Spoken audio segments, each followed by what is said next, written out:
Good afternoon, everyone, and welcome to the Energy, Climate Change, and Environmental Justice Committee. Can I please have the quiet down the room, please? We're going to start our meeting. I'm going to go ahead and take public comment, general public comment, and anyone wishing to speak on any of the items.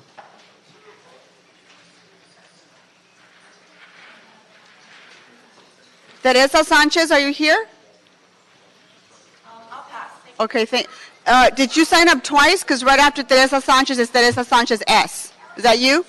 Okay, so you don't wish to speak on any. Okay. Steve Ducey, are you here? Yes. Okay, you want to come on up? Sure. Adam Rice? Is Adam Rice here? Yeah. Eric Previn?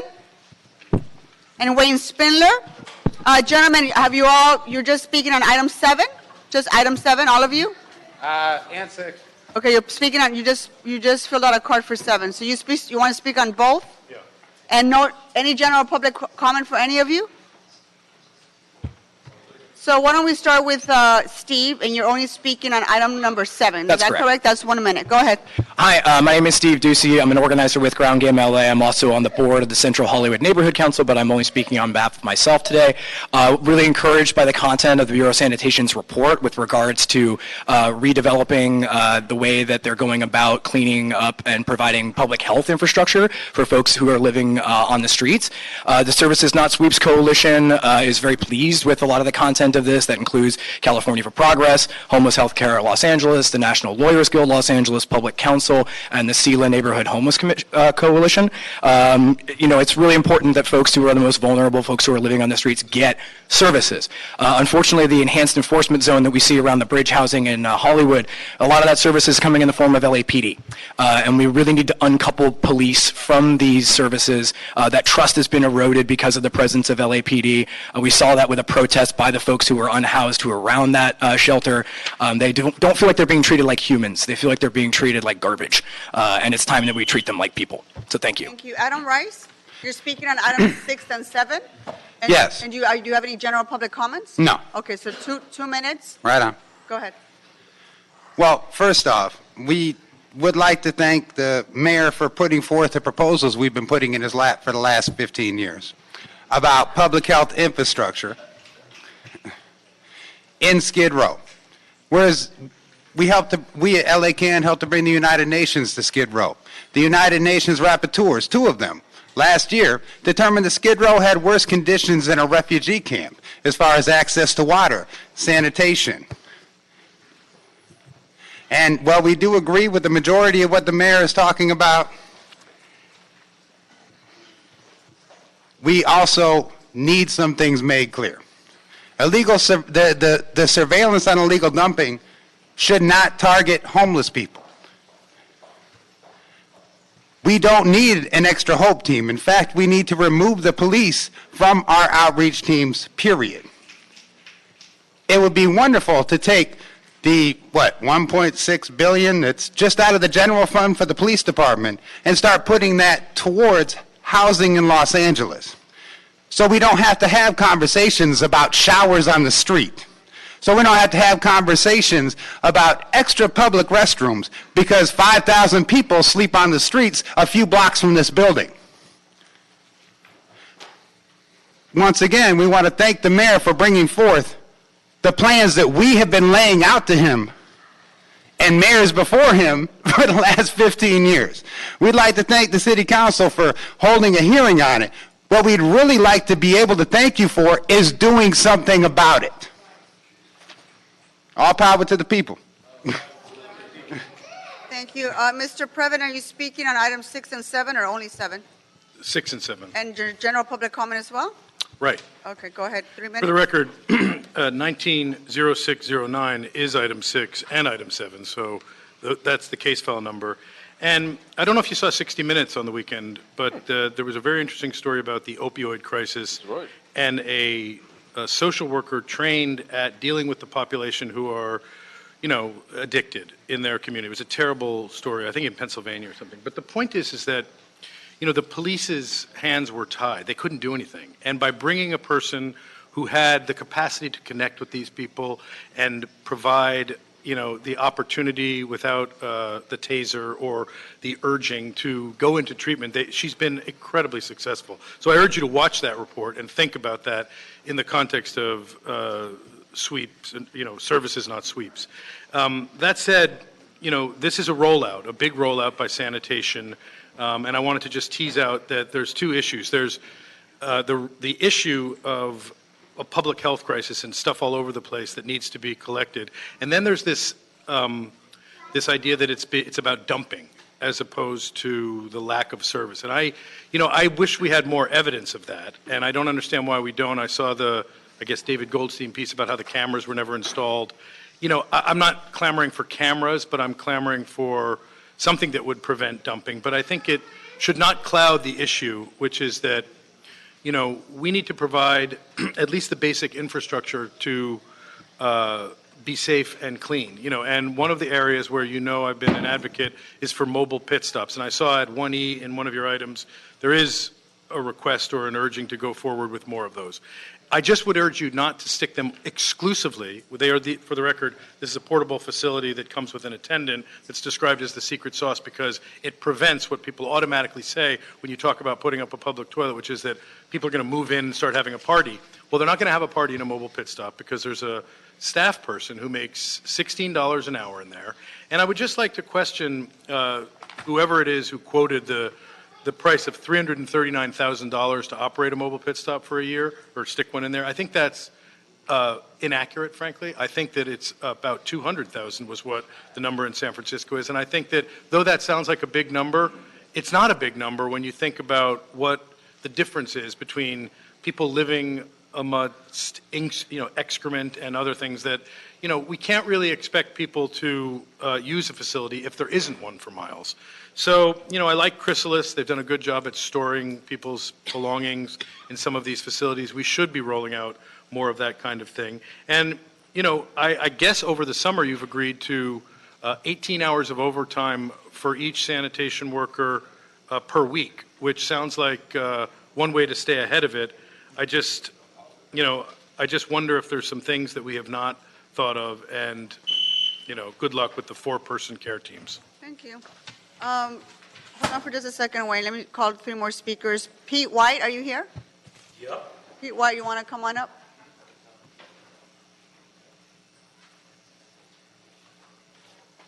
Jed Perriott, are you here? Jed? Yep. You want to come on up? General Dogon, are you here? You want to come on up, sir? Wayne, are you speaking on what items? Can we do all of them? Sure, 2 minutes, and are you speaking on general public comment? Yeah. The other 3 gentlemen, are you speaking on what items? 6 and 7 for me. 6 and 7? 6 and 7? 6 and 7, okay. Go ahead, Wayne. All right, so, number 1, what an appropriate name. Miss Jane Skeeter Possum to the Community Forest Advisory Committee. Yes, sir. What does the Forest Community Advisory do? It helps developers chop down more trees, of course. That's why Paul the Goat Krikorian is sweating bullets as I say that, because he knows it's true. Now we get to number 6 and 7. 14-1499-S7. What does that mean? It means you fucking scumbags since 2014 have been jacking this thing around. That is a 5-year-old case number. 2015, nothing. 2016, nothing. 2017, nothing. 2018, nothing. 2019, nothing. Same thing. More homeless everywhere. And today, I had to walk over the homeless onto my car and back. They're throwing feces out windows. They're throwing trash out in the streets. They got prostitutes working on the corner of 8th and Alvarado in front of the 7-Eleven. See, Nuri knows because Nuri's a female pimp. That's how she made her money to get on the council, by pimping and prostituting. So she understands you got to do 2 things. Move the drugs through and get the hookers in place. That's the 2 things that LA has, and that's all it has. And the 3rd thing is money laundering. Yes. Now we have to launder the money through who? the DWP, and who did it? Paul Krikorian. Now, as you know, in the LA Times, you scumbag Paul Krikorian, you took the DWP, you fucking douchebag, and did a it's about energy and the DWP, your outside counsel, no bid contract on the Jones and the goddamn accounting settlement case. You gave them a no-bid contract and they're not even licensed to practice in the state of California, you goat motherfucker. Now they got $48 million of our money in Ohio. They got another $22 million in another New York law firm. And the FBI wants to know, Paul Krikorian, where's the $68 million you stole from us?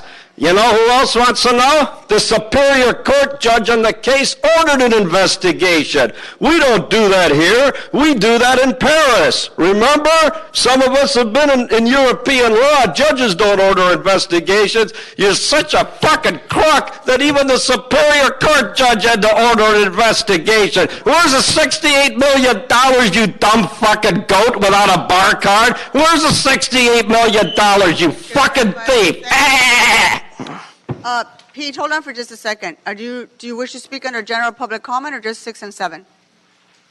I'm sorry, me? Yes. 6 Are you P. White? No, that's Jed. No, I'm sorry. He's That's funny. Jed. He's white, but yeah, I'm P. White. Just saying. Okay. Sorry. Just I hitting called it, Jed. Pete. I called you first. I'm sorry. Yeah. So are you speaking? 6 and on- 7, please. No general public comment? No general Okay, public so comment. 2 minutes. Go Yes. And so we would like to thank the mayor's office for bringing forth our public health proposal. When I say our, I'm talking about the Services Not Sweeps Coalition and the longstanding Dirty Divide campaign by LA Can for dealing with informal settlements and encampments in Los Angeles.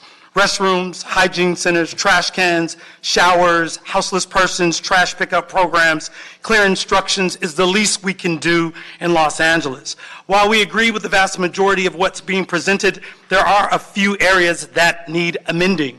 On page 18, the illegal dumping surveillance must not be used to target houseless people. That defeats the purpose, and we know if we don't put protections in place, houseless people will be targeted by this surveillance. Page 17, storage of unattended personal property.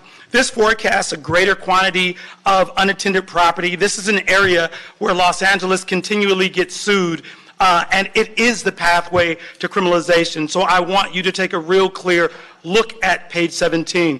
Page 15, the homeless trash pickup program.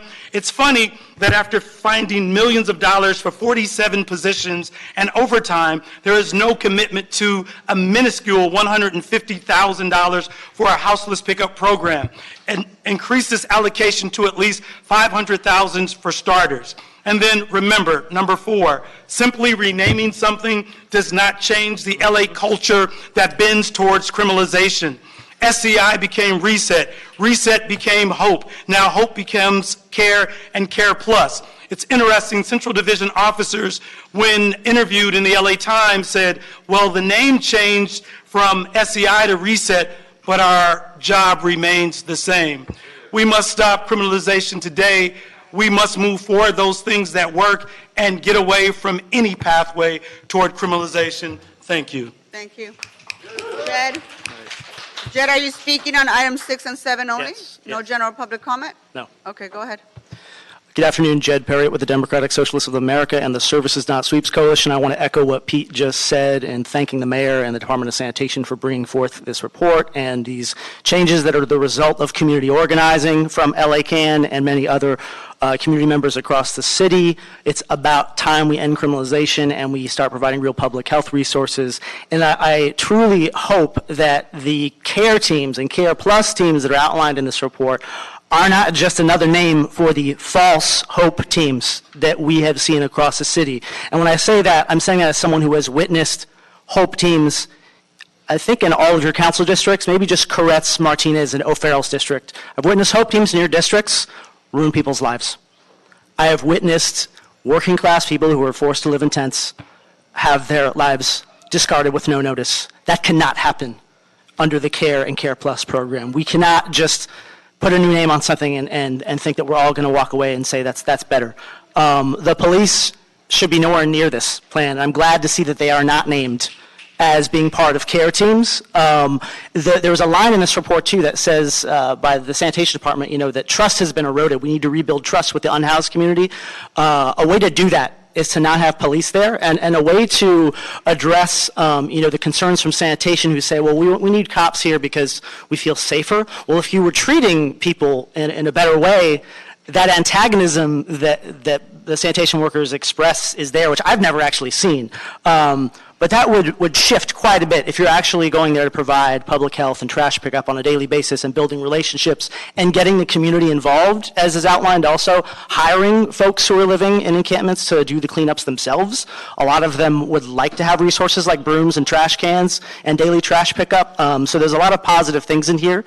But again, there are still concerns about criminalization. There's concerns that police will still be involved in some way or another. That cannot happen. Thank you. General, give me just a second. Let me call a couple of more people. Adam Smith? Adam Smith, are you here? Gina Viola? Chris Roth? Is Chris here? Jane? Jane, are you here? Okay, go ahead, General. I'm sorry, you speaking on 6 and 7? Yes. General public comment? Yes. Yes? 3 minutes. General Dogon, human rights organizer with LA Can. In 2012, the city launched Operation Healthy Streets to address the public health situation on the streets. While we say the timing was politically charged and suspect because the city was only trying to wiggle its way out of the property rights litigation around the homeless people having a right to have property on the streets. I say this because the same year, at the request of the city, the county public health department was called in to do a public health assessment of Skid Row, in which the county public health department found many violations and gave numerous of corrective actions for the city to do, like adding more trash cans to every block, more toilets, like 182 of them, hand wash station, ashtrays on the street, cleaning supplies for the homeless, along with regular street cleaning.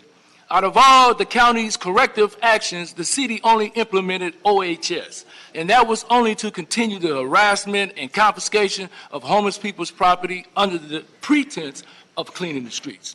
So here we are 7+ years later, after UN rapporteurs have stated conditions are worse than third world country refugee camps, after LA Can has published its second Dirty Divide, calling for more public health infrastructure on Skid Row, after the public health crisis has turned to a disaster, now the mayor and you want to do something about it. But that same something is laced with criminalization, right? We see the language, 5611. We see the language, more storage. And we also see the dollar signs in which you continue to give yourself, right? We want to just say that while we agree we do need public health infrastructure on the streets, and we want that, we don't agree with the criminalization. So we say that in response, we need you to adhere to LASA's best principles and practices for doing outreach. It talks about what should be done and what shouldn't be done, right? And so that should be a start and a guiding practice for this committee. At the same time, I want to say thank you for putting this on the agenda. When you look around the city, you see that there is a public health crisis, and the time is now to do something, right, and stop the criminalization. Thank you. Thank you. Adam, are you speaking on items 6 and 7? Yep. Is that it? Yep. Okay, go ahead. My name is Adam Smith. I'm an organizer with White People for Black Lives and a member of the Services Not Sweeps Coalition. Also want to just lift up a few things that folks have already mentioned today. I think it's important that this is here today on this agenda and we're able to talk about it, and you are all here able to hear from the communities that have been out doing this outreach, watching these street sweeps happen. I spend a part of my week in Mr. Koretz's district and in Mr. Bonin's district watching the Clean Streets LA teams work with the police to supposedly clean up encampments. And like my colleague Jed said, he never sees any antagonist behavior by unhoused folks, and neither do I. I see the antagonism coming from the sanitation workers feeling empowered to, they feel like deputized, they feel weaponized, they can do whatever they want because they have the police there. That's not the trust that is going to be built if cops are at the beck and call of sanitation workers. There's sanitation workers that are doing Clean Streets LA in CD11 that, you can change the name of their outfit to Care or Care Plus, but it's going to take some actual real regiment changing, some transformational training to actually stop them from doing the kind of despicable behavior, how they interact with some of the unhoused folks in Venice especially.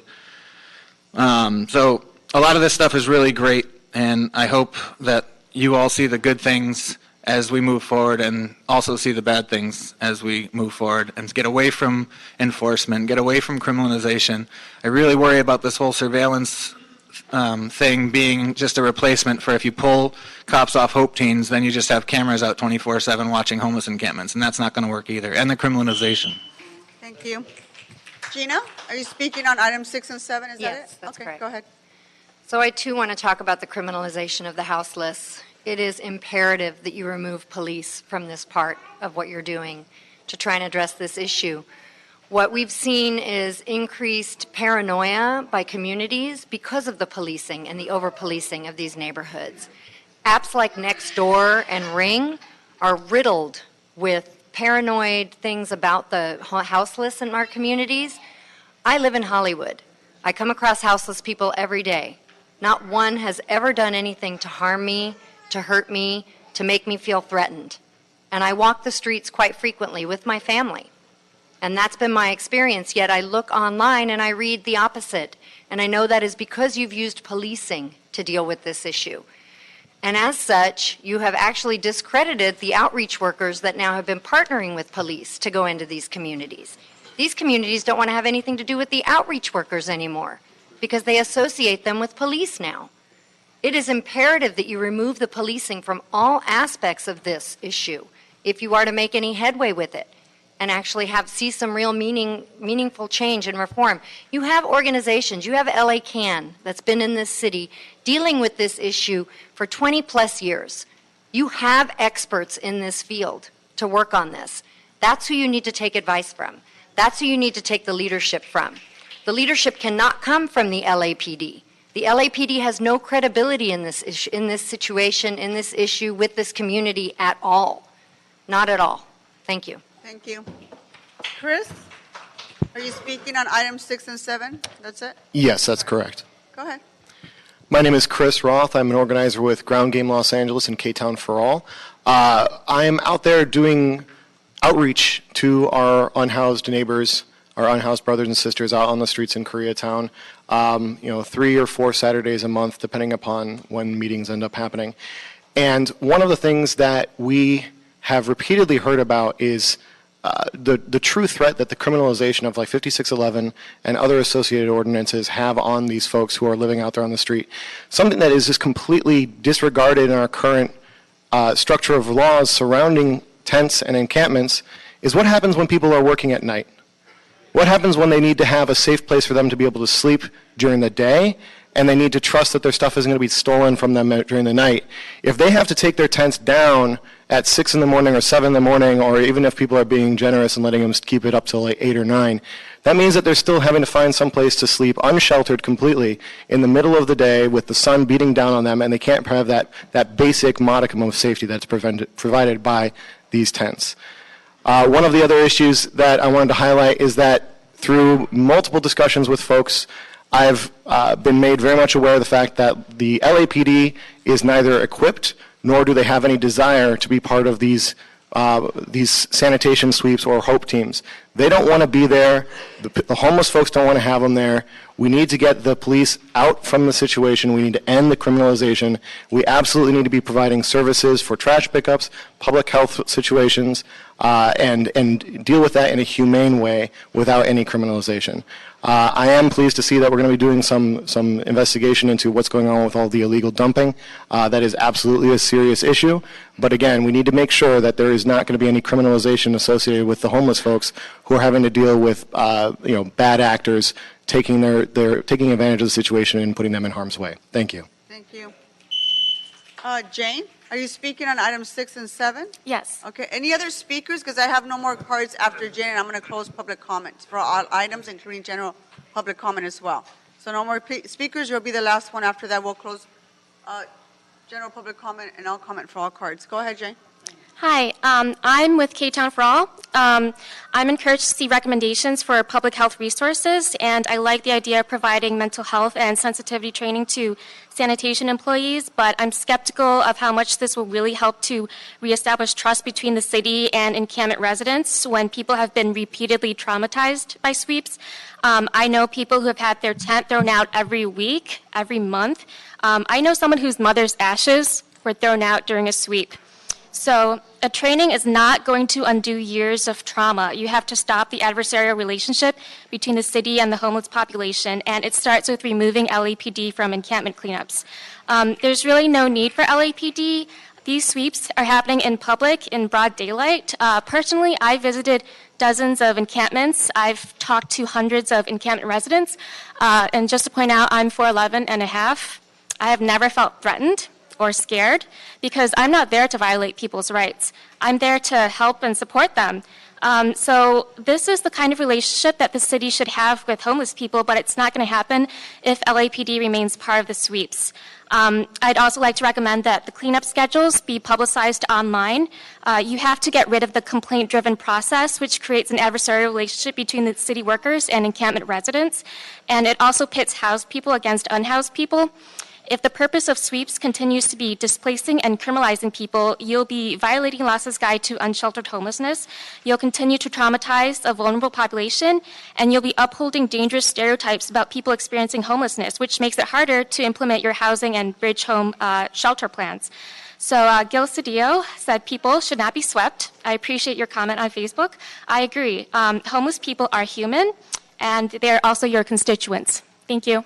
Thank you very much. So that would do it for general public comment as well as comment on any of the items before us, members. I'm going to go ahead and approve items 1 through 5 on consent. Are there any objections? No objections? Okay, seeing none, that will be the order. Mr. Prieto, go ahead and read items. Let's go ahead and take items 6 and 7 together. Certainly, Can you Madam. please read those items into the record? Certainly.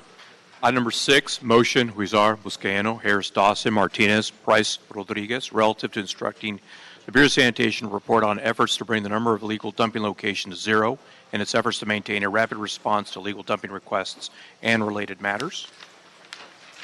And number 7, Bureau of Sanitation report relative to the deployment plan for homeless outreach, proactive engagement, and Clean Streets Los Angeles teams and related matters. This matter is referred to several committees, Homeless and Poverty Committee, Personnel and Animal Welfare Committee, and Budget and Finance as well. All right, thank you, Mr. Prieto.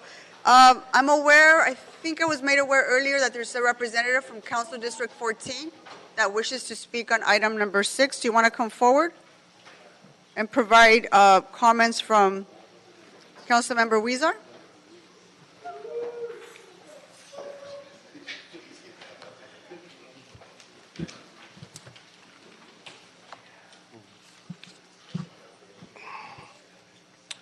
Good afternoon, Madam Chair and members of the Council. My name is Adam Acosta, Deputy Policy Advisor to Councilman Huizar. Just a few comments on his behalf. Some you've already heard, some might be new. Illegal dumping of trash is a persistent violation that creates significant public health and safety concerns. In conjunction with the increasing number of homeless encampments, illegal dumping compounds sanitation problems in many areas of the city, perhaps most dramatically in the industrial areas of downtown LA. Previously, a few sanitation crews dedicated to illegal dumping were also deployed to clean up homeless encampments. As the crisis of homeless has continued to grow, there has been an increasing focus on the urgent and specialized demands of cleanups around homeless encampments. However, there remains challenges in quickly hiring and training the necessary staff to deploy these crews at the beginning of the new fiscal year beginning July 1st. Enforcement is also a critical strategy to preventing reoccurring violations and deter illegal dumping, and the city should examine how to make enforcement as effective as possible. Therefore, the Councilman Weezer respectfully requests that the committee to support the expenditure of up to $150,000 to specifically support the sanitation department and to work with our community partners as an interim measure to address urgent conditions of illegal dumping, particularly in the industrial areas of downtown, and we seek all potential enforcement tools that are available to us. Thank you. Thank you very much. Do you wish to submit that into the record, or you're good? Okay. Just go ahead and hand that over to the sergeant. All right, thank you very much for those comments. Like I said, we're going to take items 6 and 7 together. And colleagues, we can all say that we've seen the state of our sidewalks and our public right-of-way every time we drive anywhere in our cities, whether the causes are related to homelessness, illegal dumping, or people not reporting to 311, the situation is completely unacceptable. And it's clear to me that the status quo is simply not working. So this afternoon, I want to have a real conversation about what is working and what needs to be different so that we can move forward. We can all collectively say we hear from our constituents every day, whether it be a parent or residents who are frustrated with the amount of trash in their neighborhoods, how to gain control of their neighborhoods and their quality of life, whether it's be the homeless advocates, homeless folks themselves, or businesses. I think everyone's about to, they raise their frustration every single day, every time they call any of our offices. So this is not about finger pointing. This is really about trying to get to the root of the problem and having a real conversation about how to get that done. So we can have the department. Mr. Saldivar, I know you're here from our sanitation department. Lisa Maury, our assistant general manager, is also here as well. So we're going to go ahead and hear your presentation. And I think a lot of us have a lot of questions as to how this plan is going to work.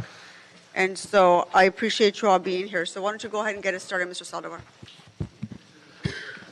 Thank you, Madam Chair, honorable members of the committee. I'm Enrique Zaldivar, Director and General Manager of LA Sanitation and Environment.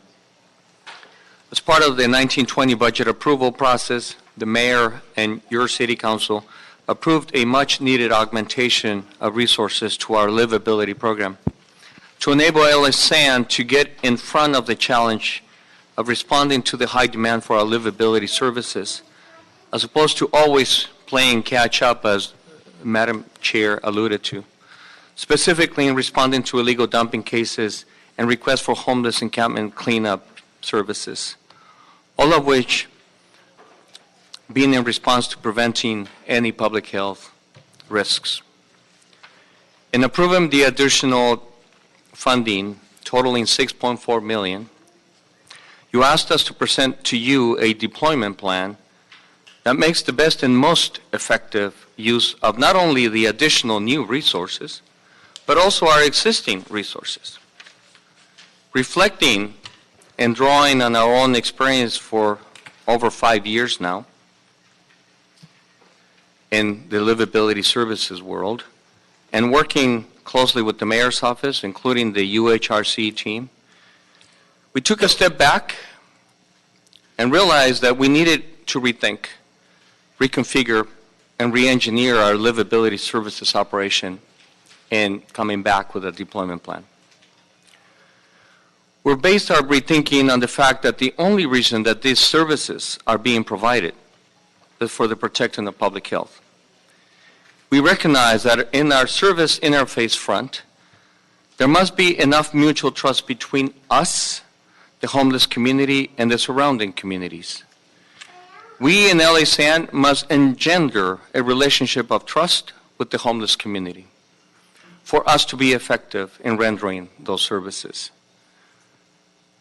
That we believe will also encourage a self-service empowerment to individuals experiencing homelessness, to keep places free of trash and debris and do so on their own initiative.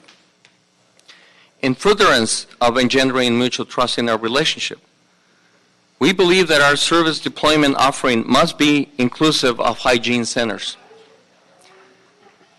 which is very centric to the protection of public health, by the way. Our goal is to build a platform of public health-related services anchored on trust that will facilitate the ultimate goal of placing every Angelino experiencing homelessness on a path of recovery with a real chance for a new beginning, which we all know you are working tirelessly toward. We are recommending a configuration of 30 total service teams to be named herefrom Cleaning and Rapid Engagement Teams, or CARE, and a more comprehensive version of it to be named CARE Plus. CARE Plus would provide comprehensive cleanups requiring posting protocols. CARE would provide the more agile, smaller services not requiring posting protocols. Both teams will have the ability to respond to illegal dumping requests, as you pointed out, Madam Chair, being necessary for us to address as well. We are proposing that of the 30 teams, 17 be CARE teams and 13 be CARE Plus teams. Each council district will be assigned a dedicated CARE team to address priorities and integrating the response in full alignment with council district staff. Teams will be assigned one specific zone out of 5 regions to provide a higher familiarity with the service area and for the pooling of resources whenever necessary. There's quite a bit more nuance to the deployment plan, Madam Chair, if we can go over each of the items. That way I don't occupy all the time. Let's do that. Go ahead. Very good. So part of the region plan, the regional deployment, we have established 5 regions with council districts grouped in each of the service zones, each of the regions. And I want to say that to a large extent is geographical proximity, but also the ability to have a deployment location for that region. As of right now, we have 4 regional deployment centers fully ready to go and ready to use. We have one in construction and still in development. And I want to say that right now this proposal of the regional grouping is a best beginning, that we understand that as we roll this out or as we debate this even further, that we understand we can always optimize and make changes to what we're proposing. But we believe this is a good best beginning for how we're grouping council districts and how we're setting up the regions. The deployment centers and being able to deploy any number of teams obviously is a challenge for us in time, but we have 4 of them ready to go. Most of them set up on a temporary basis. None of these have permanent buildings associated with them, but we are not going to let that be a reason not to be able to deploy. Part of our recommendations, Madam Chair, include the recognition that this problem of illegal dumping had began to get ahead of us again. So in this month of June, we have gone ahead and deployed all of our existing crews, all 20 of them, on extended hours so that we can gain ground on the response time and the ability to remove waste from the streets in the pursuit of protecting public health. So this whole month of June, we have been on overtime and extended hours. We are recommending, as one of our recommendations, that you support us staying in this level of intensity into the first 3 months of the fiscal year until the proposed deployment plan or a deployment plan is fully in place and deployed. That will allow us to not regress, but to ensure that we maintain the streets clean and safe from a public health perspective. With regards to the proposed crews and the hiring, we want to make full use of targeted local hire and would get going on that immediately and quickly as soon as you authorize us to do so. Ms. Maury, do you have anything to add? I think that sums it up very well. The majority of our request is tied to a line item that was in the unappropriated balance, so funding has already been identified and doesn't require anything addition. And then there's the overtime component, so we can keep our high level of effort, which would require additional funding from the general fund. Any additional comments from the team? Jose Garcia, Assistant Director over the Solids Operations. On the operations side, we see the benefit of localizing the particular needs of every council office by applying this model. A versatile component that could address not only the care operations, but the localized curbside collection at some of these and building those relationships with the familiarity that this trash truck is a neutral party that would come and build that rapport with that community. The frequency would be gauged based on their interaction with them on a steady and constant basis. But I believe that this would allow the flexibility to target local areas like Madam Chair, like you spoke of, that the constituents call you and they also call 311, and so the needs are particular to all 15 districts, each one with a unique value and a unique interest and problem or issue that I believe that this model will alleviate some of those delays or some of that scheduling issues or some of that randomness. So it would be, I believe, a good model. Like Enrique said, it could always be, we'd go out there, we'll test it. We could always reconfigure, evaluate, and then come back and then redeploy a better model. But at this moment, with these resources, I believe that this is the best approach that would benefit the entire city, because the problem is in the entire city. Anything else? Not at this time. Yeah, I have a couple of questions before I turn it over to my colleagues. So what does this plan do that previous plans have not been able to do, and how are you going to measure its effectiveness? We have been able to determine our capacity, Madam Chair, and to be honest with ourselves with regards to the expectation of a reasonable response time. And, we in this proposal, we're setting that for illegal dumping, it should be 7 days or less. And for the complexity that comes with the homeless encampment cleanups, we want to also meet some level of expectation from a timing point of view. Right now, we have a growing backlog on homeless encampment cleanups just because we are not able to respond to them quickly enough.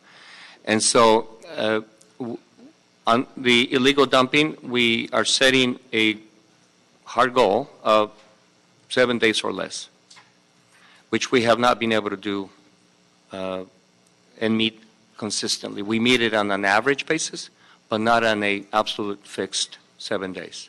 See, what I'm trying to get to is how do we ensure that this is going to work? And I don't mean any more statistics or data or other charts, because we get that on an ongoing basis. I'm talking about how do we ensure that when we're driving down the street, walking through our neighborhoods, that people are actually going to see our streets cleaner? Thank you for the point, Madam Chair. That's what matters in the end, is the visible, physical aspect of the streets, not what we say on a report. So, being able to maintain that, we say 7 days. I mean, I liken it to similar to our stable, reliable residential service, where we're there every 7 days. Every week. That any one item that is placed out at a time that it's not supposed to be there, people see it as blight. So the same applies to anything outside of a residential service. If an item sits on the street when it shouldn't be, it ends up looking blightful. So this program should deliver and will deliver the clean streets. Now, will there not ever be anything sitting on the street at any given time? That, of course, we cannot promise. The other question I had before I turn it over to my colleagues is, in the report you reference various funding transfers and amounts in the report. Can you walk us through those and balance, so you can balance things out for us? Sure. Sure. Starting with recommendation 4 is where those start. And basically the funding that was almost $6.5 million that was in the unappropriated balance had 3 main components. The first of those in item number 4 had to do with funds that would come over to LA San for salaries, uniforms, equipment, expenses, the work, what we would need to be able to actually do the work in the field. The second item, number 5, has to do with, in order for us to get these crews out there working right away, they're going to have to use existing sanitation vehicles that are special funded. We'll get orders in for general funded vehicles to support them long term, but to get things started very quickly, they will have to use these special funded vehicles. So there needs to be a reimbursement for those, which was one of the items that was included in the UB. And finally, item 6 is for the payment of the related costs, pension, healthcare costs for the staff that would be covered in the previous items. So those are the 3 main components that went into making up that almost $6.5 million that's in the UB. Okay. All right, members, does anyone have any questions? I can start to my left. Mr. O'Farrell? Thank you, Madam Chair. So as we chatted a little bit before the committee hearing, and I just kind of want to zero in on the deployment centers and the proximity to the 13th district. And maybe I can save that toward the end, Madam Chair, when you're wrapping up. Mm-hmm. But just in proximity to the 13th, that's the closest one, just outside the 13th. And I know that the CARE teams and the CARE Plus team for the 13th district is on the draft slated to be located over on Washington Boulevard, which is about 7 miles from the Council District 13 boundary. So I want to talk about taking a good look at moving our service infrastructure closer to the district. So maybe we can talk about that toward the end. Okay. Mr. Kokori? Thank you, Madam Chair. And I want to first thank the Bureau for not just leadership, but vision in presenting these proposals to us. You know, sometimes these things are about more money, and there's a lot more money going into this. Sometimes progress is measured by thinking in a different way, and I think a lot of the recommendations here show that kind of thinking. Mr. O'Farrell just mentioned where teams are housed. This is one small example of that, and I've had long discussions with the Bureau. I'm sure you have too, Madam Chair, about servicing the Valley and how when you don't have deployment beginning in the Valley, the amount of time that's wasted by people just being on the road, getting from the yard to the Valley, is time, money is being spent, but services aren't being really delivered for that, either for the homeless population that need these services or for the surrounding neighborhoods. So that's one example. The redeployment and the regional facilities basis for it is an example of thinking more creatively and producing a better result. Similarly, on the hygiene centers, before I move off the point, just the way these teams are being constructed and staffed, and the work that you've done in trying to scale down the training level and the experience level that's required, particularly on the environmental side of this. Thank you, because I've been asking for a long time to try to focus in on this, and you have. And as a result, we're able to, again, provide more services for fewer dollars because of that. So that's another sign of good innovative thinking. When it comes to the hygiene centers, during the budget process, we, in response to requests by Mr. Bonin and I think Mr. Kretz and others, there were requests for reports about what it would cost to be able to provide bathroom facilities for all encampments. And the number was an outlandishly high number. And a lot of people misunderstood my quotes in the papers when I was inquiring about that. The question was not whether or not it was whether or not it was money well spent to provide bathroom facilities. My question was directed more at why do these individual facilities have to be so outrageously expensive, which means that we can provide fewer of them with the same resources. And so, again, we have before us the hygiene centers here that are a pilot program. I'd like to urge you again to try to find best practices, ways that we can continue to bring the cost down, to determine whether or not we really need Cadillac mobile facilities, or whether it would be better to provide more Chevys and not just, one Cadillac that's only available for a few hours in one location and then has to move someplace else. And I want to ask you about that too, because the proposal that's before us on the hygiene would be mobile facilities that are tested in a variety of locations for limited periods of time. And it seems to me that the only way a toilet facility can work is if it's there and available when people need to use it. So if it's only there one day a week, or even every day a week, but only for a limited number of hours, aren't we kind of defeating the purpose of that if a person who is unhoused living in that area doesn't have that facility available when they need to use it? So the permanence of these facilities, or if not permanence, at least the reliability and daily availability of these facilities, seems to me it's kind of inherent to the challenge, and it's something that has to be a part of the solution. So in order to meet that need, we have to continue to drive down the costs. We can't pay what we would pay for a permanent supportive housing unit for a bathroom. Thank you.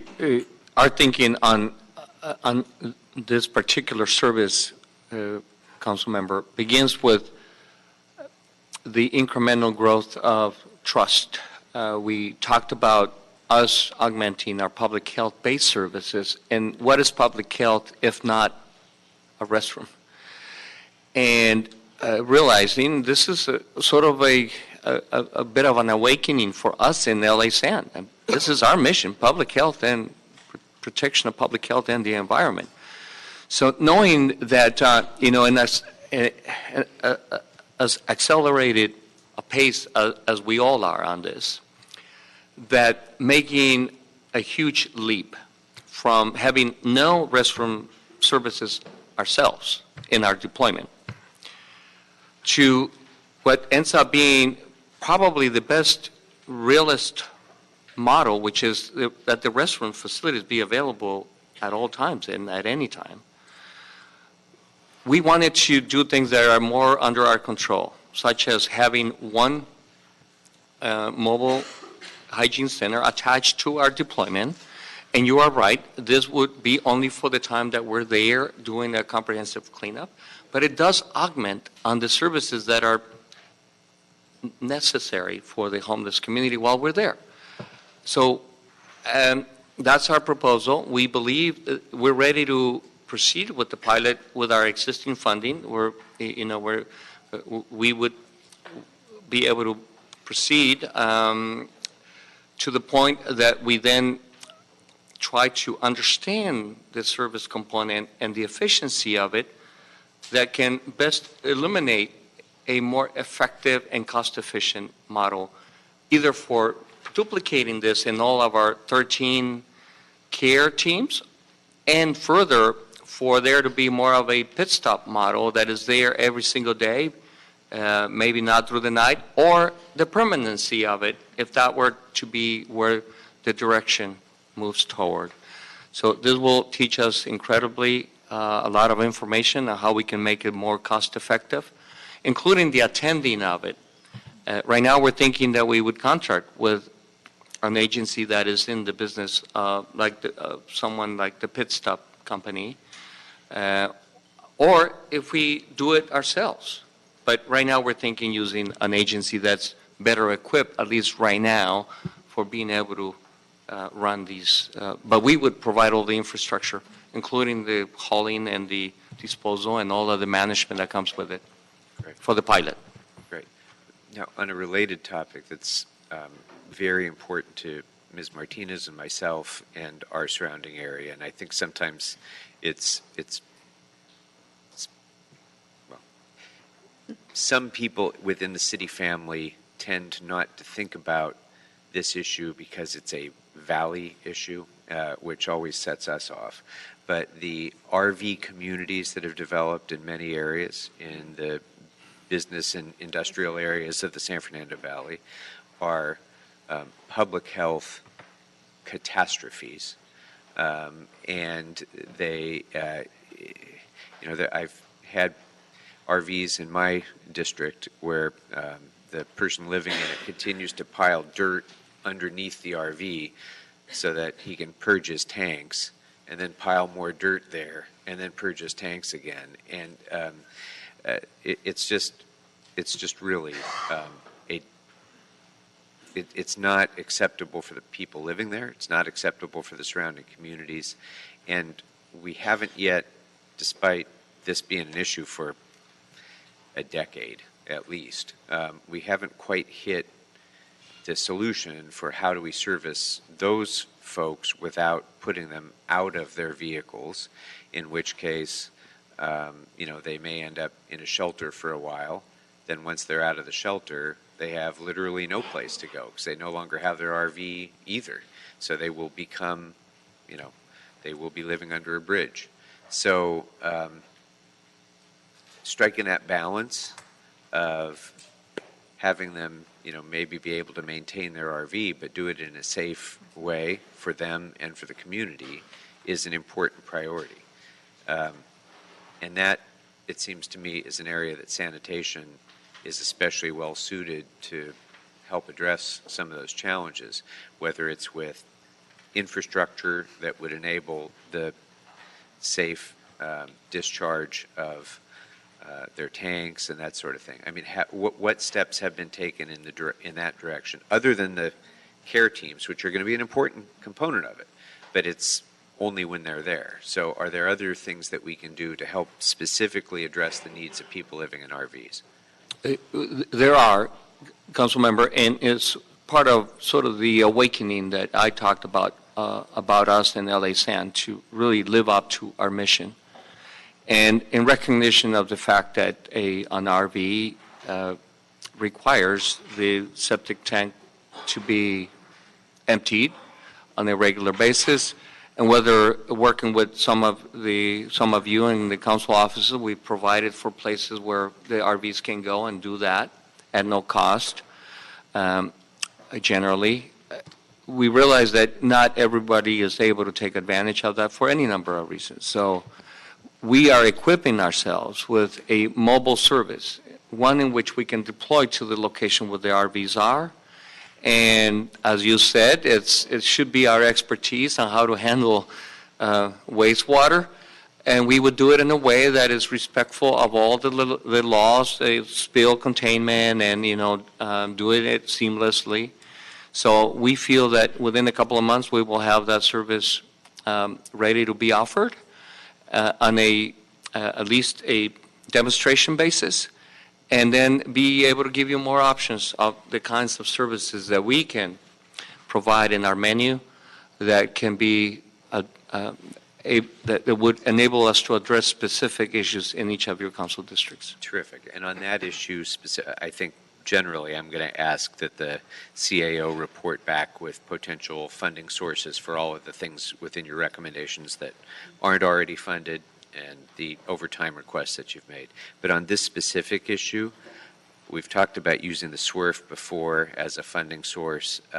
On this specific issue, it's directly stormwater related, and it seems to me that that ought to be a special fund opportunity for us to use to supplement what we're already doing. And then I guess my final question is on the homeless trash pickup program. I love this idea.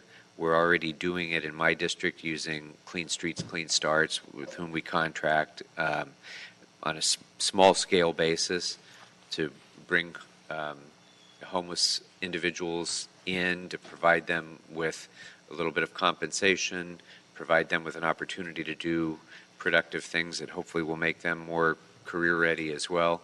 And it's having a great impact on the community impacts, if you will, of homelessness. And it's a great program because they can directly relate to the communities and the homeless individuals that they're serving and recruiting, because they all are formerly homeless as well. So, but the cost of that is significantly less than some of the other programs that we've heard talked about, and some of the community service organizations that are proposing to contract with the city in these areas have become, it seems, as costly as if we were to hire up our own crews using targeted local hire and putting people on a career path.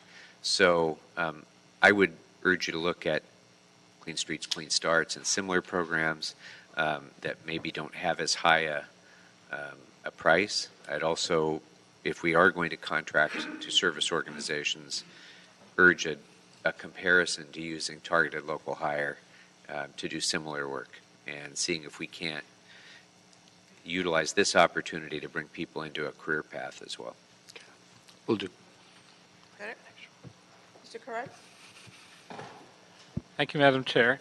Do we know what percentage of this problem is related to illegal dumping and what percentage is related to the trash from the homeless? And I'd separate that into bulky items and then smaller trash items. We have that statistic. 80% of the tonnage comes from illegal dumping and 20% comes from homeless encampment cleanups. So if that's the case, and a lot of it seems to go on in the same areas, and I understand a fair number of the homeless have smartphones of some sort, is there any way that we could incentivize or reward them if they can spot illegal dumping taking place and maybe take a photo, even including a license plate number? Well, Councilman, that very suggestion goes to the point I made earlier about engendering trust, because you're absolutely right. A person who is in the street and can witness an illegal dumping happening, as we know is the case, can provide us with video, would go a long way. So that is included in the sort of platform that we believe we can build, where then folks there can help us identify those that are dumping on the streets. And in the same direction, I don't know if we're doing this yet, if we're looking at doing this, but is there a way to pay residents of encampments to actually do the cleaning and bagging of stuff themselves so that they can assist us? Because I know there's certainly some folks that would like to have that opportunity. Well, I know one of our recommendations is for a one-time pilot for an engagement along those lines, and we want to benefit from the pilot to be able to give you a better response on what it would mean to employ and pay, and what the employee rights implications, compensation levels, and all of that stuff. We not only want to vet that through ourselves, but enlist the help of others who can help understand what the employment implications are. And back on illegal dumping, is there a fine structure for people who engage in illegal dumping? And do we only go after the people that are doing it, or if they've been paid to dispose of some stuff, can we go after the people that initially pay someone to haul things off? And we have a pretty established, well, I should say, growing enforcement effort in this area. We have a great enforcement team led by our chief environmental compliance officers, and we are deploying a number of strategies, yes, including, cameras that are not going to infringe on any privacy, but definitely will help us. We have the ability now to do a surveillance in person, meaning catch people in the act, and we've done that. This last 2 weeks alone, we have 39 citation infractions and I think 1 or 2 misdemeanors. In some cases, this can rise to a felony, when it's an egregious dumping of hazardous waste, which unfortunately has happened. That is a felony.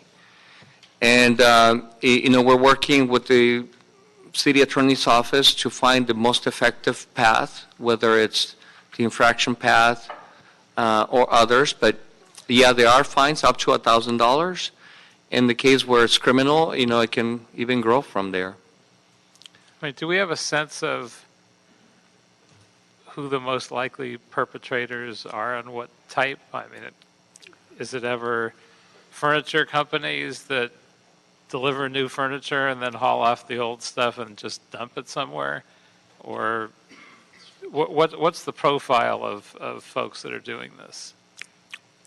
For sure, in the produce market, it's a lot of the produce. These are boxes of fruit and vegetables that have gone bad, and folks just take a pickup truck and drive to the darkest alley or where they think, and in some cases right in front of homeless encampments. There's streets where the illegal dumping occurs right in the presence of folks who are in the encampment. So that's why the earlier point about can they take video of this occurring. So that's very unique to the produce market. In other areas, it's construction-related materials. So we have some uniqueness to different locations. I know, Pepe, you have a better feel for what is sort of unique to what location? So been doing this for a while and dealing with the illegal dumping component of it, and every region of the city, depending on what it produces or manufactures or commonly sells, generates that type of material that's abandoned or illegally dumped. Like Enrique said, in the downtown produce area, you would find discarded, rotting fruit, vegetables, that kind of material. Down by the harbor in the Wilmington area, or that stretch down there, you'd find more of a type of construction or tires. The tires is the common thing down on the south side. Out in the valley, in some of these wider roads that are kind of dimly lit, dirt. And construction. Dirt and construction. Open a bottom dump, drop your load, and keep going. So it's unique. To give you an example, Mother's Day went by, and Flower District, what was in the alleys and everywhere you see is nothing but flowers. So it's unique. And the valley also has an issue with textiles, tile, construction, bathroom remodels. South LA and some of the older areas in Boyle Heights, and where folks are flipping houses, they'll gut a restroom and dump it in an alley somewhere and charge the resident a fee for disposal, but we end up picking it up. So it's unique to the actual area. And not to put Councilman Cedillo, you have the highest concentration of multifamily. And that's just a local, I'm out of here, there's my stuff, and let somebody else worry about it. So every area is that unique component and could be addressed in a unique way. This model, this deployment could address some of those items on a more frequent basis to not allow the actual original dump to grow and mushroom out of control because people think it's okay. But the illegal dumping issue is a big deal and it's citywide, and we honestly believe, working with Gabriel and the staff and the historical data that we've had, that if we interact with the community, the homeless community itself, that they will participate in being that, a trash man started in the early days when you were manually collecting trash. I was part of the community. I was no different than the mailman. And that's the kind of relationship we want to build with these encampments and build that trust. And the reporting mechanism could be built in because they actually right now, some guy came by and dropped off 20 mattresses and donated them. The thing is, he couldn't get rid of them, so he had to put them somewhere, But those components, we plan to address them in a more frequent, local. Madam Chair, you asked how would you see success? You'll see it in your district. If you give the team a target area, you would see a frequent canvassing of that area for those type of things, those type of components, and you would be able to localize the team within the boundaries of what interests or the constituents' interest in your particular council office, and it applies to every council office. Councilman O'Farrell, you have a unique situation too along the freeways where we have to build that relationship and joint efforts with Caltrans. And localizing it and creating that frequency and that localization will build that ability to unify the scheduling and be a joint force of cleanups as opposed to a random, we couldn't get there, and just one side or the other. And that's just operational wise, this is what we see, and we honestly believe that this plan will give you the biggest bang for your buck. Mr. Correct, you have another question? Yeah, one other quick question. I know there's been a large backlog for a while. How quickly do you think you can catch up to the backlog and just be working week to week on current requests? So Gabe lives and dies by the backlog. He's made incredible gains on the illegal dumping backlog to the point that now we're actually making discovery, meaning we're not waiting for reports. But on the homeless encampments, Gabe, I know we're at 8,000 backlog. Yeah, it's a little less than that now. I think having a regionalization with dedicated staff in each of the council offices will provide that dedicated resource, which is really needed. When we had a certain number of individuals servicing citywide, it allowed us to visit certain sites maybe once to twice a month. So having that regionalization and having that dedicated staffing would allow us to respond to service requests a lot quicker. And I think service request is one thing, and that's the reactionary base, but we want to be a little more proactive as well. So by having that familiarity that Mr. Garcia spoke of, to be able to understand where these sites are. As we speak about with the trash service plan, we do it in the Skid Row area and in the Venice area. That's more of a proactive approach to providing a trash service when the Clean Street operation or the care team now and the Care Plus teams are not providing that frequent visits. So we want to look at it in a reactionary base with service requests, but we also want to be a lot more proactive just by visiting these sites on a more reoccurring basis. Thank you. Mr. Cedillo? So, first of all, thank you for being here and thank you for your proposal. Let me first say that it seems to me that if 80% of the, first let me begin by saying that it seems that we should be very clear about making a demarcation between a line between illegal dumping and the homeless community. And that those things are two distinct areas, and that it seems to me also that if 80% of the, you're dealing with illegal dumping and it's 80% of the challenges that we're confronted, that you would have a proportionate amount of resources dedicated at that level.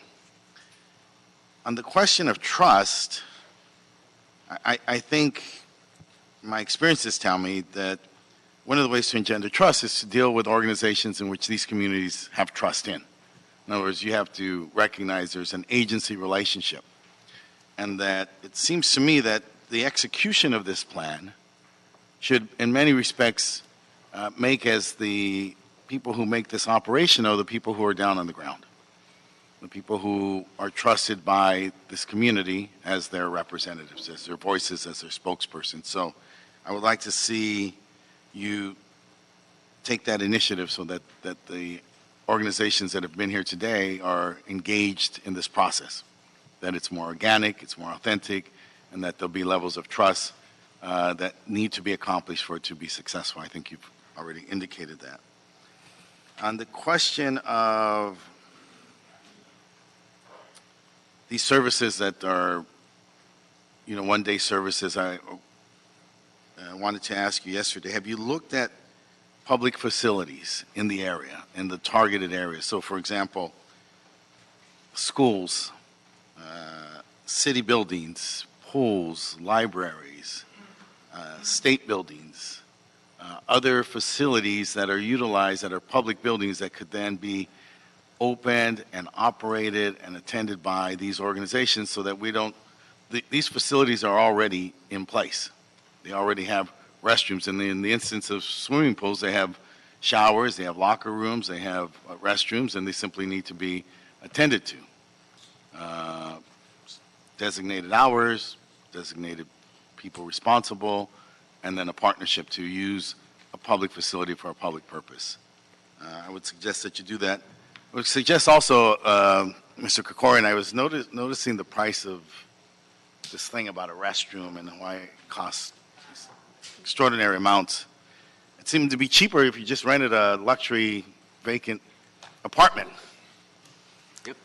And you would get not only 2 or 3 restrooms, you could probably get 2 or 3 bedrooms, and one of these organizations could operate it, and it could be open, and it could be proximate, and that would be a lot cheaper than these prices that were suggested. Yep. And so, are there private buildings in these targeted areas that are vacant? They're not utilized. We just opened a shelter because we found a building that was vacant, and within months we were able to make it operational, enter into a 5-year agreement, get a partnership with a service provider, and now we have a shelter where there was simply a vacant building. So are there private buildings in these targeted areas that you could utilize? Those are permanent. They're already built. You have the infrastructure. You simply have to turn on the gas and water, and now you can get operational. So let me suggest that those are the two of the things that I think deserve your attention. Clearly, the partnerships with the representative groups. And then finally, let me ask, and I think it's important for the city and for us to know, is that there has to be a measure of your urgency. There has to be a measure for our urgency. Are we doing this 24/7? Are we doing this, 16 hours a day? Are we doing this? I mean, this is not something that we can manage with a status quo operation. This has to be addressed as a very urgent situation, and there has to be a measure for it. I know that there's a price tag for that, but I think that the city has already indicated that this is a priority and that we should be directing our resources to this direction. So I'm asked that to you in terms of what's the measure of the urgency and how can we go further? How do we make this a 24/7 operation? Homelessness is not 9 to 5. The illegal dumping is not a 9 to 5. These are matters and instances and challenges that take place around the clock. How are we matching those challenges?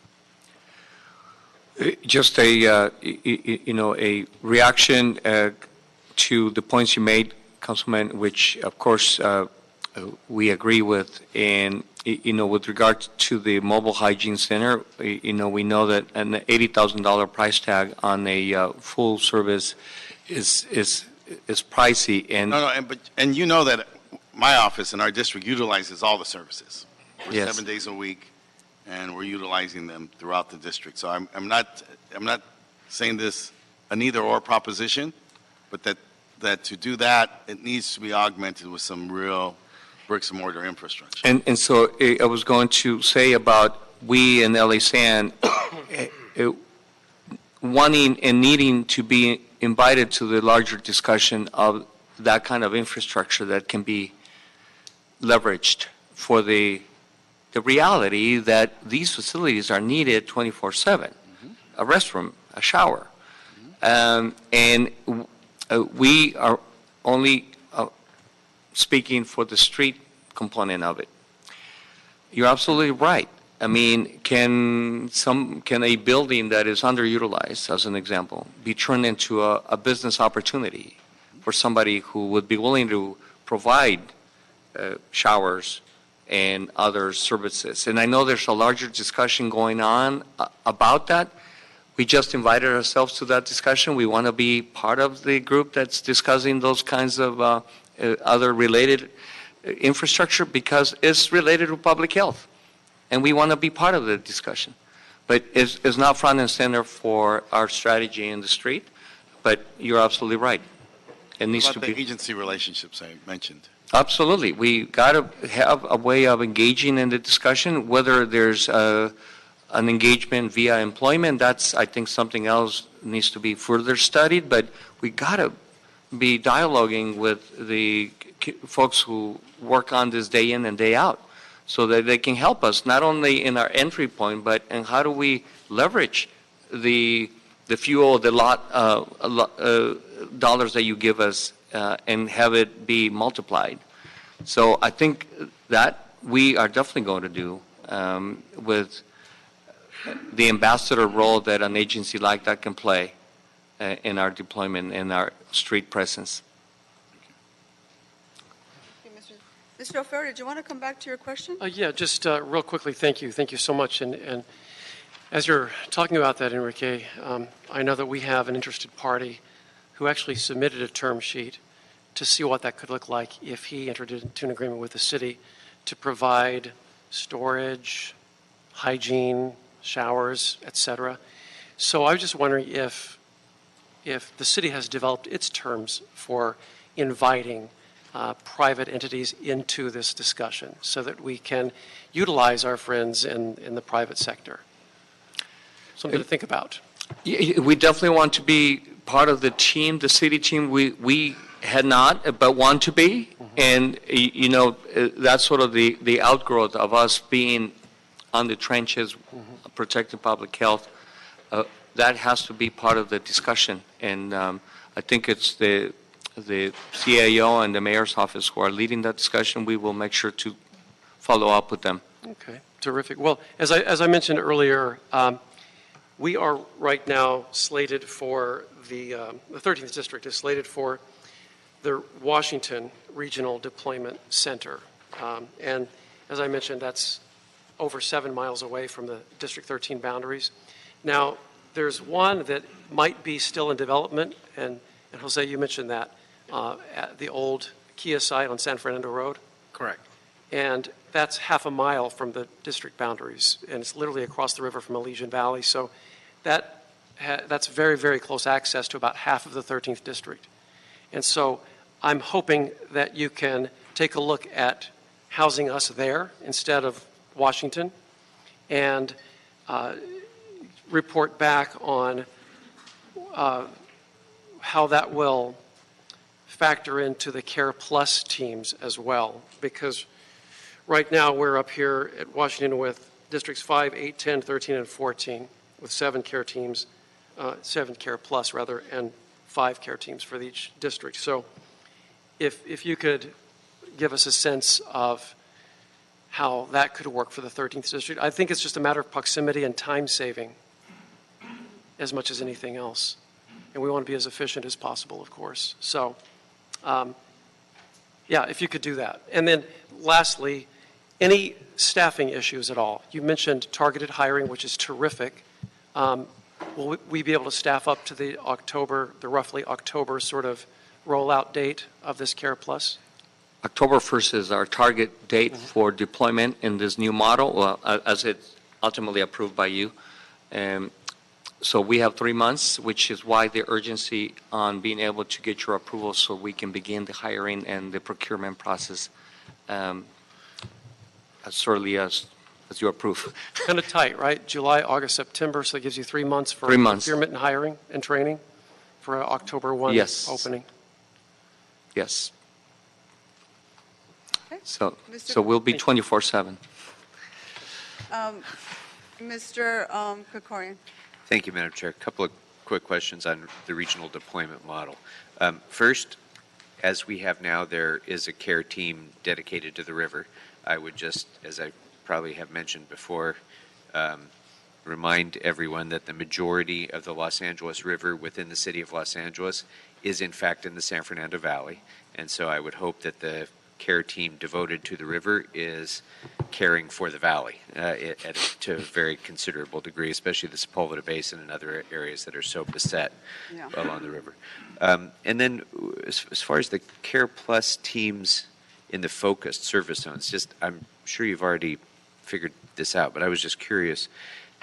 One of the teams is divided between what appear to be our two most impacted areas, Skid Row and Venice, and then the other two teams are both different areas of downtown. So you effectively have 2.5 of the 3 teams devoted to downtown, but the one that's split is split with an area on the other side of town that are what's the reasoning behind that, as opposed to, say, pairing Venice up with one of the lesser impacted parts of downtown and making Skid Row a standalone team? The Skid Row Venice combination has been the one service focus, the focus service zone that has been in place. The Grand Avenue and Flower Corridor, which is all of 1.5 miles of it, part of it on the outskirts of downtown, but really it's not. It's from USC South.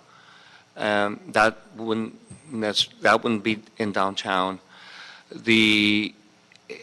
It places incredibly undue strain on the system because it calls for endless service, and so we felt to make the case to just dedicate a team and have it be a focused service zone and not strain everything else. For the greater downtown, which is the ring within the 4 freeways, the 10 on the south, actually all the way to Washington, the 110 on the west, the 5 on the east, and the 10 on the north. That whole area, similarly, just it's massive, and we felt that it has risen to it warranting a dedicated team so that it doesn't strain everything else. Okay, so you've already done the workload analysis on that, and this is the most efficient way to do it. Okay, great. Thank you. Okay, thank you. So, colleagues, there's definitely a lot for us to digest here, and frankly, I still think we need more discussion to ensure that we're doing this the right way. I also believe that this item has been referred to multiple committees. Is that correct? Homelessness and budget. Yes. Both of them. And personnel. And personnel. And most likely we will have a dedicated council meeting to the topic of homelessness before we go on recess. Is that correct, Mr. O'Farrell? Yes. So we're working on that. In addition, I also think that it's difficult to have a discussion without reviewing the ordinances that affect our ability to actually address the public right-of-way, like 5611. So I'm going to give the following instructions, members.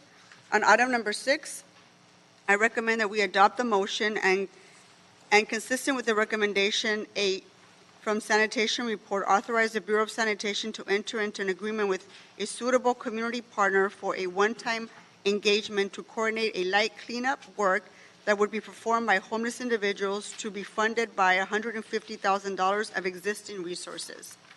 I further move that the Bureau of Sanitation be instructed to vet this engagement through the labor agreement process, and I further move that the Bureau of Sanitation be instructed to provide a report of its review of the targeted local hiring program and its applicability to providing light cleanup work similarly to what has been proposed and any other programs provided by the Bureau.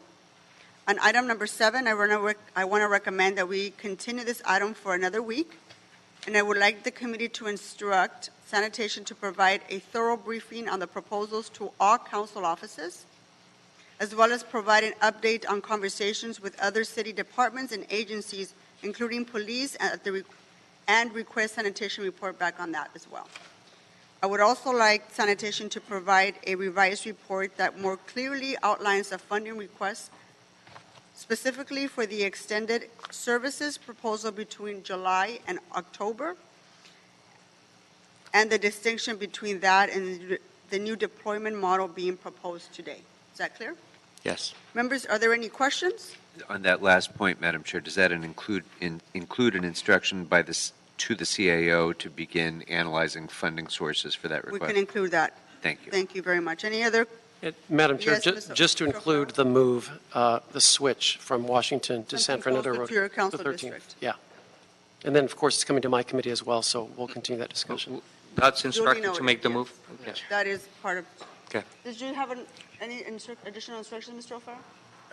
Mr. Cedillo. I'm sorry, Mr. Cedillo. I'm thinking of Mr. O'Farrell. You are.